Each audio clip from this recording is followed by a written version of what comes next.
दोस्तों हमारे पास जो डेटा सेट है इसका यूज़ करके हमें आइडेंटिफाई ये करना है कि ये जो पैन नंबर है, वैसे नाम और पैन नंबर जो दोनों है ना, because as per government of India हम इसको डिस्क्लोज़ नहीं कर सकते। तो ये कर रहा है, हमने डमी नाम और डमी पैन नंबर लिया है, जिसका यूज़ करके हमें आइडेंटिफाई ये करना है कि ये जो नंबर्स है, राइट? ये जो पैन नंबर है ये किसका है? अब इसके लिए ऑलरेडी यहाँ पे एक हमने फॉर्मेट बना रखा है जहाँ पे इंडिविजुअल के लिए पी, जैसे कि किसी भी इंडिविजुअल का पैन कार्ड होता है ना, तो वहाँ पे पी लिखा होता है, राइट? जैसे मेरा ही है तो मेरा पी है। और वो जो फोर्थ कैरेक्टर होता है वो होता है उसका टाइप, लाइक पर्सन का है, कंपनी का है, एचयूएफ है, एसोसिएशन ऑफ पर्सन है, बॉडी ऑफ इंडिविजुअल्स है, गवर्नमेंट एजेंसी है, आर्टिफिशियल ज्यूरिडिकल पर्सन है, लोकल अथॉरिटी है, फर्म है या ट्रस्ट है। इसके अकॉर्डिंग वो एक कोडिंग लिखा होता है सारे सारे के सारे उस पे पैन कार्ड पे। प्लस फिफ्थ जो कैरेक्टर होता है वो होता है सरनेम। जैसे कि मेरा सिंह सरनेम है तो वहाँ पे एस आता है, लाइक पी एस है। मैं सारा अपना पैन कार्ड आपको बोल नहीं सकता, लेकिन ये होता है आपका ऐसे इस फॉर्मेट में बेसिकली। उसके बाद कुछ नंबर्स होते हैं और लास्ट में एक और नंबर लेटर होता है। ऐसे एक बन के पैन नंबर बनता है, तो इसके लिए हमने एक वहाँ पे बना रखा है। तो यहाँ पे आपको आ गया फोर्थ कैरेक्टर देन स्टेटस, ठीक है? देन मैं आता हूँ पैन नंबर पे। अब मुझे इसमें से आइडेंटिफाई करना है कि फोर्थ कैरेक्टर कौन है। तो इसके लिए मैं क्या करूँगा, यूज़ करूँगा इक्वल टू मिड, ठीक है? मिड में मुझे कौन सा नंबर चाहिए, मिड में किसका चाहिए, फर्स्ट ऑफ ऑल मुझे ये सिलेक्ट कर लूँगा। इसका मुझे फोर्थ नंबर चाहिए, राइट? और कहाँ तक चाहिए, मुझे ऑब्वियसली एक ही चाहिए तो एक यूज़ कर रहा हूँ।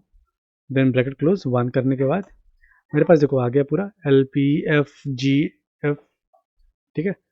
अब ऑलरेडी वहाँ पे मैंने पैन स्टेटस में हमने एक कोडिंग कर रखा है जिसकी ये किसके लिए यूज़ होता है। तो मैं इसको VLOOKUP यूज़ कर लेता हूँ बिकॉज़ मुझे आइडेंटिफाई करना है कि ये किसका है, राइट? अब मैं गया फिर अपने वाले पे VLOOKUP यूज़ करने, sorry, equal to VLOOKUP use किया। देन किस वैल्यू आ गया आपका, वैल्यू रेंज टेबल अरे आ गया। टेबल अरे के लिए मैंने ये टेबल ले लिया, इसको मैं फिक्स कर लेता हूँ बिकॉज मैं वहाँ पे मूव करूँगा तो ये मूव कर सकता है। कॉमा एग्जैक्ट मैच के लिए 0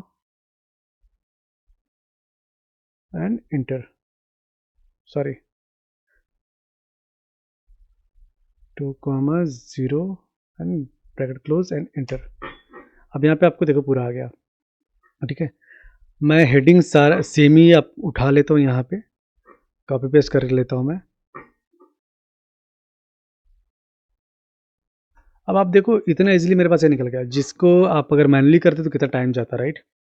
कि वो कौन है, नाम इंडिविजुअल है, गवर्नमेंट फर्म है, एजेंसी है, क्या है। अब मुझे आइडेंटिफाई करना है कि कितना, कौन सा क्लाइंट, सॉरी किस तरह का जो ये जो पैन है किसका है, राइट? तो इसके लिए मैं सिंपल एक स्लाइसर यूज़ कर लेता हूँ। इंसर्ट पे गया, स्लाइसर यूज़ किया, या फिर आप पाइवट से करना चाहेगा पाइवट से भी कर सकते हो। मैं स्लाइसर बेस्ट समझता हूँ थोड़ा सा, क्योंकि यहाँ पे मुझे सेम यहीं पे इंफॉर्मेशन आ जाएगी, ठीक है? स्टेटस को मैंने ले लिया, ठीक। अब देखो मैंने कुछ नहीं करना, मैं स्लाइसर का फॉर्मेटिंग नहीं कर रहा, बस बेसिक कर रहा हूँ। मुझे इंडिविजुअल जानना है, राइट? लाइक जिसमें मुझे कमांड यूज़ करने के लिए बोला गया, give me the list of only individual. Individual पे क्लिक करूँगा, मेरे पास ऑटोमेटिकली आ जाएगा कितने इंडिविजुअल है, 174 इंडिविजुअल। यहाँ पे आपको काउंट आ रहा है, right? 174 of 20T, sorry 202। HUF के लिए 194 ऑफ 202, गवर्नमेंट एजेंसी के लिए 192, फर्म के लिए 408, देन कंपनी के लिए 182, बॉडी ऑफ इंडिविजुअल्स आपको आ रहा है 208, association of person 174, artificial juridical person 162। सो इस वे से आप इसको इजीली फाइंड आउट कर सकते हो, ठीक है? मैं फिलहाल यहाँ पे स्लाइसर पूरा को ओपन कर सारा अनसेलेक्ट कर लेता हूँ।